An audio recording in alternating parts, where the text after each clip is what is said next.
शहीद भुट्टो से हम निकल चुके हैं इंशाल्लाह। नया रास्ता मैं क्या करूँगा इंशाल्लाह ताला मैं लड़ूँगा हमारे अपने लोग के लिए, इनके बुनियादी हकूक़ के लिए लड़ूँगा।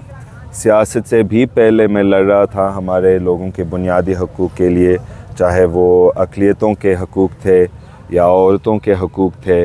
अभी हम बच्चों के हकूक़ के लिए लड़ रहे हैं।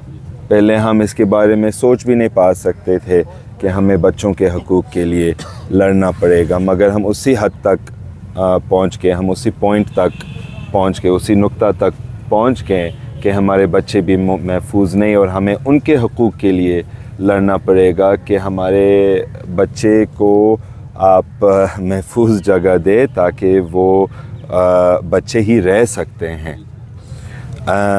मगर अफसोस की बात है कि हमारे बच्चे जल्द में बड़े हो रहे हैं, क्योंकि वो ख़ुद डरे हुए होते हैं और वो ख़ुद इनके अपने आप को महफूज रखने की कोशिश कर रहे हैं। तो ये चीज़ें सिर्फ़ ख़त्म हो जाएंगे जब हम अपने लोगों को सहूलत देंगे स्कूल जाने के लिए, जब हम अपने मोहल्ले महफूज रखेंगे, और जब हम ये वायदा करेंगे लोगों को कि हम आपको तहफ़्फ़ुज़ देंगे और हम आपको अपने हकूक़ भी देंगे। 2-3 दिनों में 2-3 मासूम बच्चे जी, ये हसनैन हाजान ना सिर्फ एक था, लेकिन और भी हैं जो मासूम बच्चे कत्ल किए गए हैं उनको उठा के। तो आप ये क्या इसके बारे में कहना चाहते हैं? सिंध में मासूम बच्चों की अगवाकारी और उसके बाद में उसका कत्ल, ये हमारे हुक्मरान कुछ नहीं कर रहे हैं। ये मैं कह रहा हूँ कि हमारे माशरा में एक बहुत ख़तरनाक शैतानी बीमारी फैल चुकी है,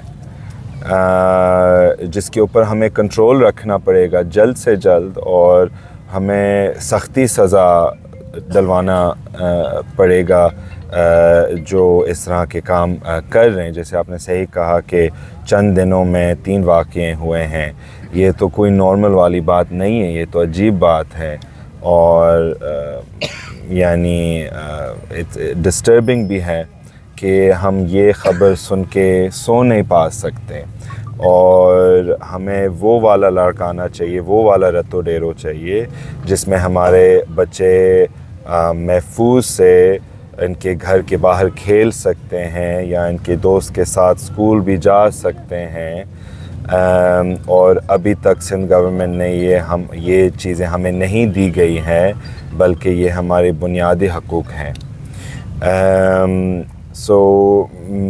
मेरा ये अर्ज़ है, मेरा ये मुतालबा है कि सिंध पुलिस कोई ना कोई जल्द से एक्शन ले लें, मगर सही एक्शन ले लें।